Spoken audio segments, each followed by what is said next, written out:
E porquê refiro? Porque, cotejando essas propostas que ele elaborou, com algumas que saíram do concílio, e conhecendo também o modo como ele interveio no concílio, vemos que ele realmente tinha meditado profundamente nos problemas da reforma. Entre outras coisas, queria que houvesse muito cuidado com a eleição dos responsáveis da Igreja, a começar do Papa, os cardeais, os legados, os bispos residenciais e bispos meramente titulares. Para tudo isso ele tem a resposta. Vou apenas ler uma ou duas coisas que nos traduzem essa mesma preocupação. Em relação à eleição do Papa, dizia o seguinte: eleja-se uma pessoa irrepreensível e não apenas de entre os cardeais, porque muitas vezes os cardeais se criaram entre vaidades e prazeres. Muitas vezes eram cardeais, nem sequer eram bispos. E, portanto, ele não queria essa gente. Depois, valeria a pena ver tudo o que ele dizia sobre a reforma da Curia Romana, que está na ordem do dia também. Não vale a pena vir para aqui. Mas, sobretudo, preocupava-se imenso com a ausência dos bispos das suas dioceses e também dos párocos. E diz o seguinte, a certa altura: seria necessário estabelecer uma forma eficaz e exequível de punir os bispos não residentes e mesmo os pastores menores e declarar quais são os impedimentos legítimos que eximem da obrigação de residirem. Todos os dias se inventa um sem número desses impedimentos. Arranja-se desculpa para tudo. Também já é cegueira no seu tempo. Bom, e só agora, mais esta. Fulmine-se a máxima pena contra os bispos que promovem às ordens ou aos benefícios com cura de almas os indivíduos não dotados de qualidades indispensáveis. Portanto, isto nos dá uma ideia das preocupações que Frei Bartolomeu dos Mártires tinha, mesmo antes de começarem as discussões no concílio. Eu tenho aqui um capítulo que gostaria muito de expor, mas o tempo voa e não posso, que era relativo à preparação teológica de Dom Frei Bartolomeu dos Mártires. Além das lições de teologia de que já falámos, poderíamos citar os Stimulos Pastorum, a base as fontes que lhe serviram de base para o escrever, tanto a Sagrada Escritura como a patrística, os doutores da Igreja, etc. Mas, sobretudo, ele procurava fazer o seguinte: queria que os bispos sobressaíssem pela integridade, inocência, vigilância, desvelo e moderação. E há muitos outros aspectos, mas penso que isto que é bastante para percebermos as suas preocupações. Claro que os fundamentos de tudo isto estavam, além da Sagrada Escritura, em São Gregório Magno, em São Bernardo, em Santo Agostinho, e também queria anunciar as obrigações que ele punha aos bispos. A pregação como a sua principal função, paciência, constância nas adversidades e perseguições, zelo pela justiça, fortaleza, magnanimidade contra os pecados, reagir contra a pusilanimidade, escrúpulos e vã tristeza que costumam invadir alguns pastores, tratando, por fim, da prudência, circunspeção e da própria mesa do bispo. Portanto, veja que é um programa de vida episcopal que ele intervinha ou considerava nesse tempo, e penso que os objetivos se mantêm na atualidade. Outro aspecto, que eu praticamente só vou dar uma noção muito breve, foi o comentário que ele fez aos Salmos, e fê-lo durante o concílio. E fez esses comentários, sobretudo pensando nos seus padres, naqueles que tinham que rezar os salmos, pensando nos clérigos e na celebração do ofício divino. Ele estava no concílio, mas o pensamento dele estava na sua diocese de modo muito particular. Também passa à frente outro aspecto. Além de uma obra que vou referir, e penso que muitos já terão visto e até terão lido, que é o chamado Catecismo ou Doutrina Cristã, que ele publicou depois do do concílio. Para quê? Para suprir a falta daqueles sacerdotes que não tinham preparação suficiente para preparar uma homilia que pudessem apresentar aos fiéis. Nessa obra explica muitos pontos de doutrina e depois tem outra parte final, que são pequenos sermões que podiam ser lidos em vez da homilia. Vejam que era uma obra que tinha uma função pastoral direta aos fiéis, mas também de instrução. Foi outras preocupações que ele teve. E, deixando outras coisas disto, gostaria de fazer uma referência a algumas das suas intervenções no concílio.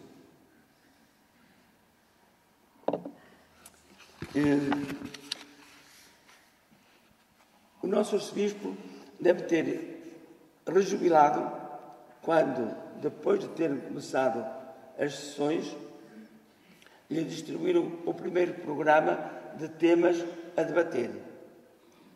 Ora, no primeiro elenco de temas a debater, aparecia, antes de mais, um tema que se prendia com a questão da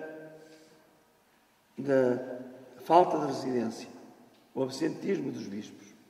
Ora, ele já tinha estudado isto e tinha, portanto, é por isso que eu digo, ele deve ter rejubilado quando viu isso.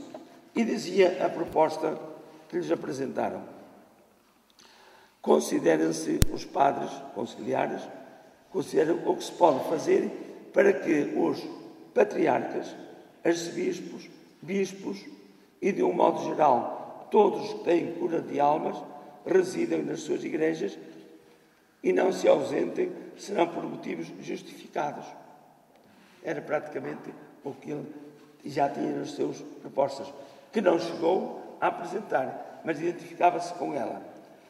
E sobre este assunto da residência, ele interveio nos dias 8, conhecemos os textos que estão publicados. Para quem não sabe, posso dizer-lhes, temos a felicidade de dispor do diário de Dom Frei Bartolomeu dos Mártires no concílio. A biblioteca dele, mesmo aqui em Viana, foi destroçada, desapareceu. Mas este livro foi parar a Braga, às mãos do Sr. Dr. Manuel Braga da Cruz, que foi professor do Liceu, pai do antigo reitor da Universidade Católica. Não sei as condições, mas os seus familiares entenderam-se com a Torre do Tombo e hoje está conservado na Torre do Tombo.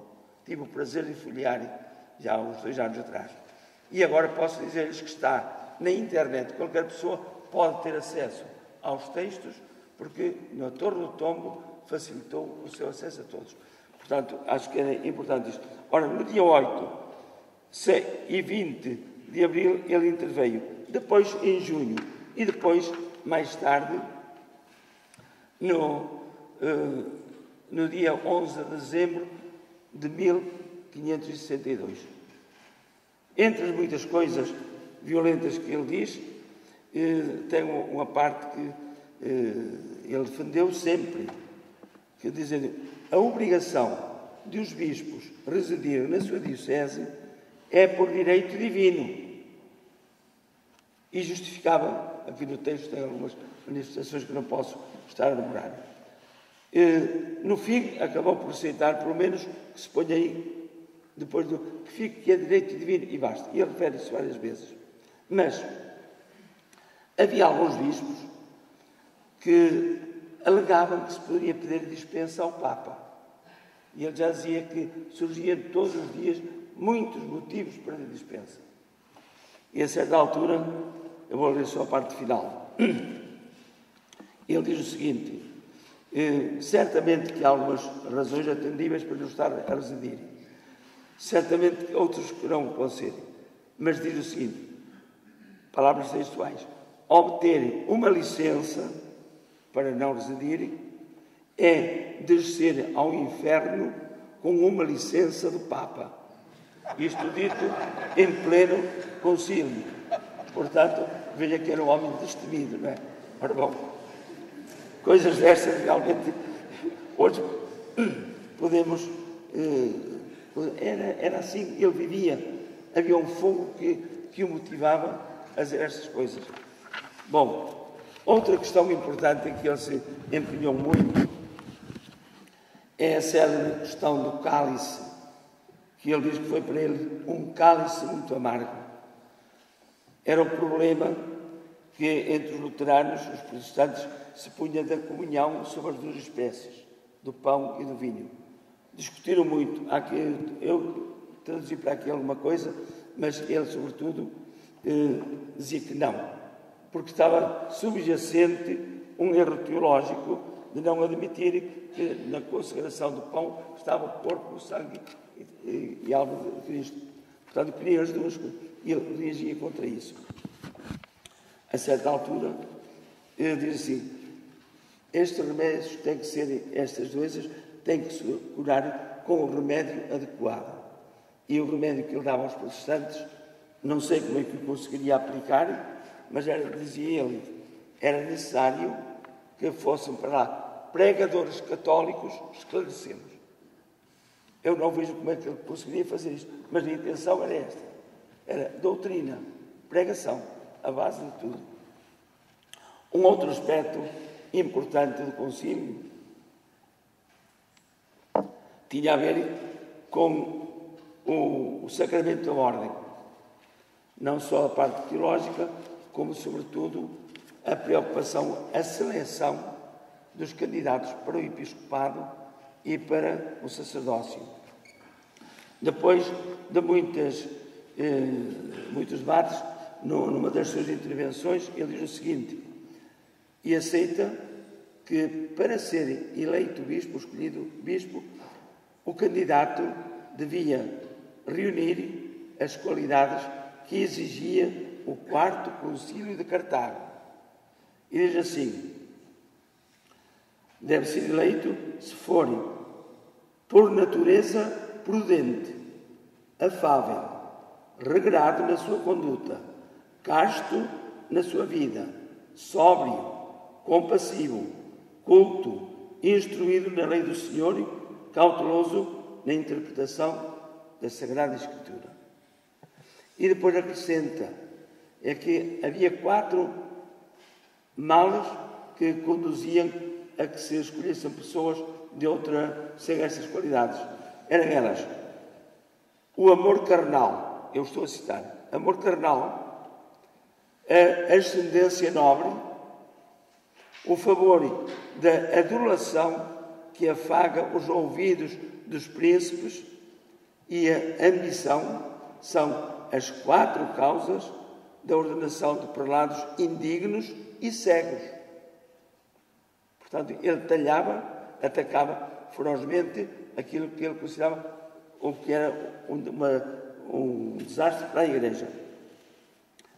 E acrescentava: a maioria, são citadas palavras dele, a maioria procura na dignidade eclesiástica honrarias e não deveres, prazeres, não canseiras, leite e lã, não o cuidado das ovelhas. Citação.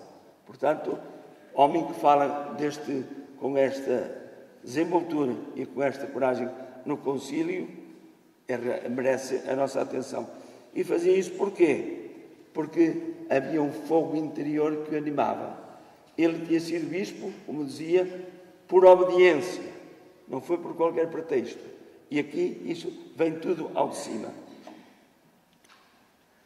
E quanto à admissão de párocos, ele diz assim: Sei que hoje se dão igrejas paroquiais como quem dá hortas ou quintas.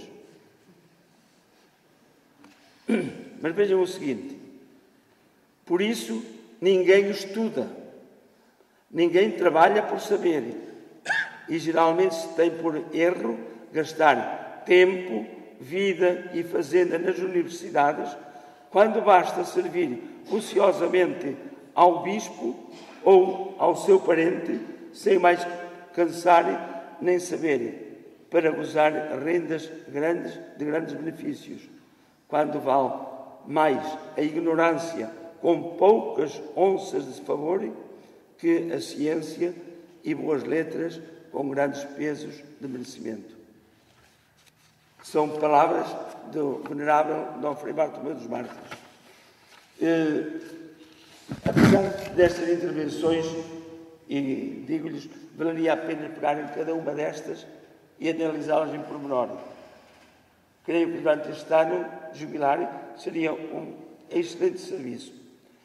Mas ele verificava que mesmo os decretos que iam sendo lavrados não eram bem aceitos, por várias razões. E ele e mais alguns bispos sentiram esse incómodo. E entre eles também o cardeal da Lorena. E, portanto, decidiram, aproveitaram um tempo de intervalo de sessões entre setembro e novembro e foram encontrar-se com o Papa Pio IV, Paulo IV. Com uma diferença: do nosso arcebispo sobressaiu a sua modéstia, a sua pobreza, a sua dedicação, por contraste com o cardeal da Lorena. Apesar disso, a notícia dele já lá tinha chegado e foi recebida maravilhosamente pelo Papa, por São Carlos Borromeu e por outros.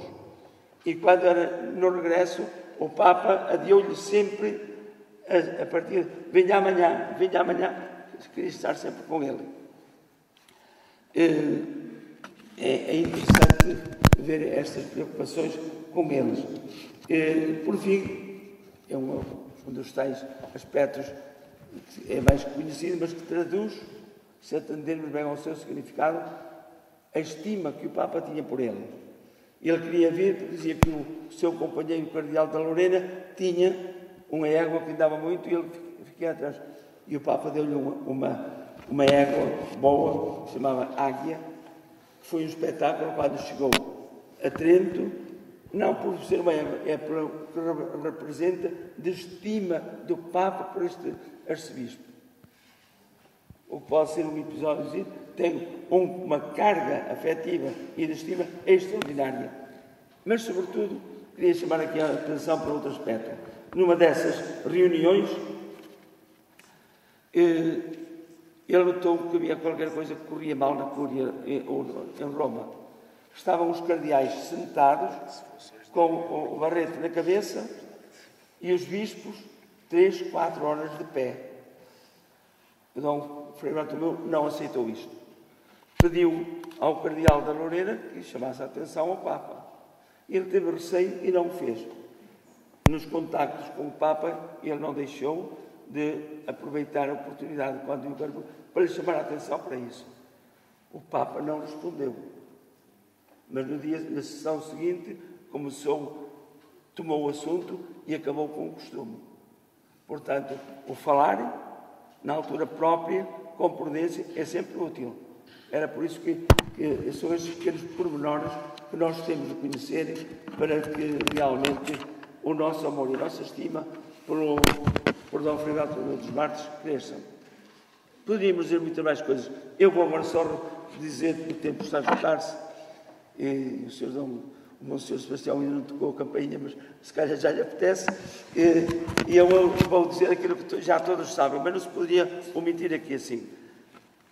Dom Frei Bartolomeu dos Mártires chegou rapidamente, depois de determinado concílio, entrou por Freixo Espada à Cinta, começou a fazer visitas pastorais até chegar a Braga, foram 3 ou 4 dias de trabalho, e trazia, se já elevava a ânsia da reforma, quando partiu para Roma, para Trento, vinha com essa chama espiritada. E, portanto, ao chegar a Braga, procurou, antes de mais, fazer que houvesse uma aceitação dos decretos tridentinos. e para isso reuniu um sínodo. O sínodo diocesano, que foi também para ele um calvário, sobretudo causado pelo Cabido e mais alguns, tal como depois do Concílio Provincial, e, sobretudo, ele atacava estes aspectos: o absentismo, a acumulação de benefícios, a falta de rigor na colação das ordens sacras. E ele queria que o clero e os representantes religiosos aceitassem os decretos. Não foi fácil. Então teve a expediente fazer uma votação. 4 urnas, cada um conforme as situações, ia votar. Eu vou-lhes dar o resultado da eleição, da votação. 363 padres do Sínodo aprovaram os decretos condicionalmente, esperando que a Santa Sé corrigisse. Condicionalmente. Só 3 é que votaram incondicionalmente, aceitaram tudo. 2, mais 3, aceitaram-os de forma duvidosa. E 2 deixaram para o dia seguinte a expressão da sua vontade. Vejam a dificuldade que ele teve em que fossem aprovados os decretos do Concílio. Mesmo assim, ele proclamou a aceitação dos decretos conciliares na sua globalidade, que depois foram revistos, etc., mas foi um grande sacrifício para ele ter que admitir algumas emendas feitas de Roma. E teve que responder a questões que lhe punham de Roma. E ele respondeu, naturalmente, com muito sacrifício, dizendo que a representatividade daqueles que tinham recorrido para Roma era muito reduzida.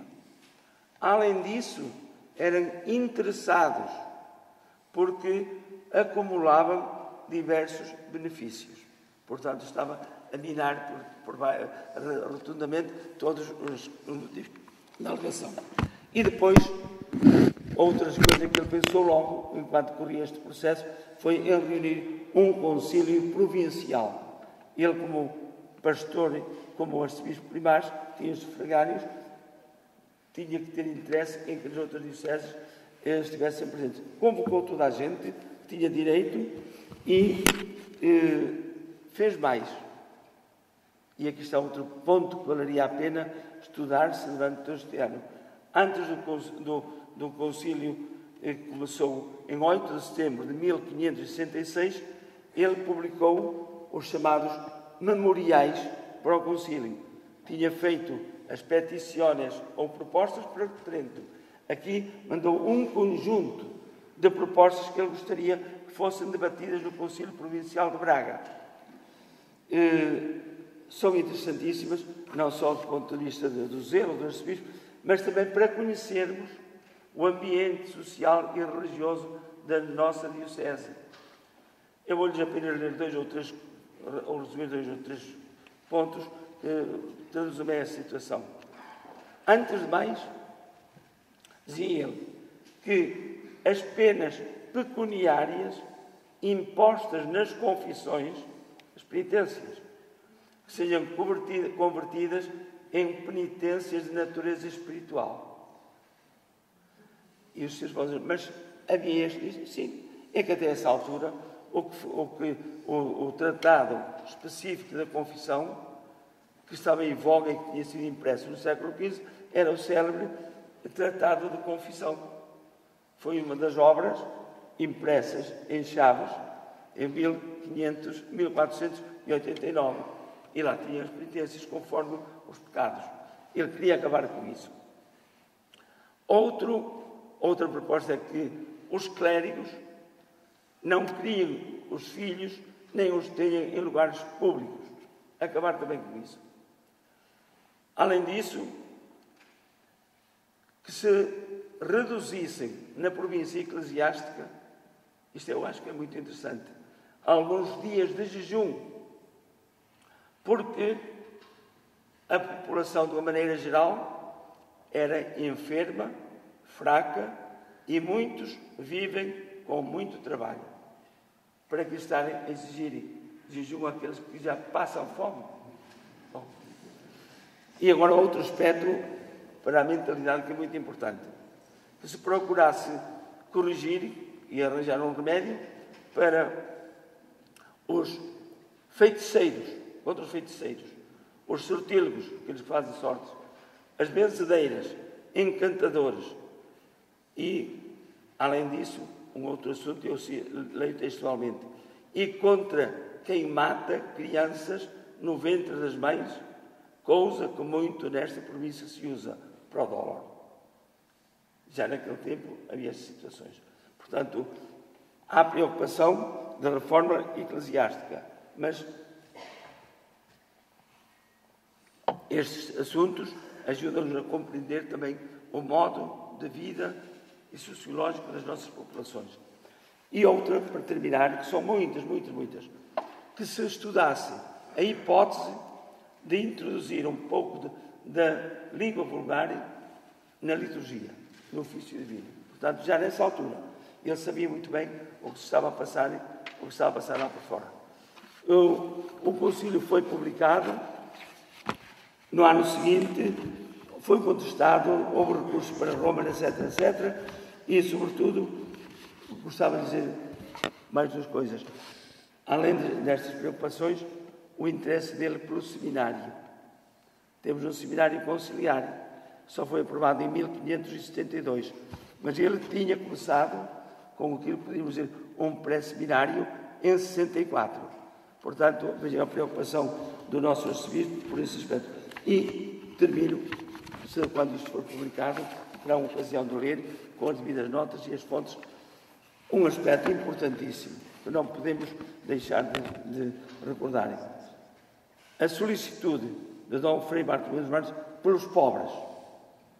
Já nas cartas que lemos vinha isso, depois também continua, foi sempre a grande preocupação dele, os pobres, e a divisão eclesiástica. Temos as visitas pastorais, já se tem falado muito nisso, se pode falar.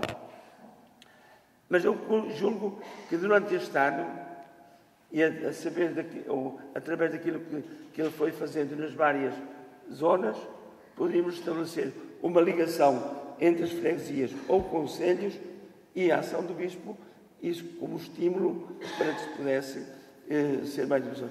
Dou-lhes um exemplo muito simples. Melgaço, a minha terra, que está aqui o Sr. Cipreste, havia, junto do que é a Vila de Melgaço hoje, que é pequeníssima, eram 3 paróquias. Dom Frei Bartolomeu dos Mártires reduziu 2, unidas a uma Santa Maria da Porta. Paderne tinha um grande couto, desde o tempo de Afonso Henriques, só a igreja do convento. Criou ali 2 paróquias, Cobalhão e Couço. Portanto, vejam como havia uma preocupação de uma reorganização pastoral. Portanto, estas preocupações. E poderíamos pôr muitas outras coisas. Eu dispenso-me de ler as conclusões que a minha voz não permite, mas julgo que o que se foi dizendo nos deve motivar a darmos graças a Deus pela vida de Dom Frei Bartolomeu dos Mártires e, sobretudo, a que se ponha em movimento, e eu já o escrevi numa altura, está em letra de forma, a Diocese de Braga, a de Viana e os dominicanos têm particulares responsabilidades neste ponto. Se não houver esse movimento, teremos que esperar ou convencê-los que Frei Bartolomeu continuará como beato. Eu não gostava de morrer sem assistir à canonização.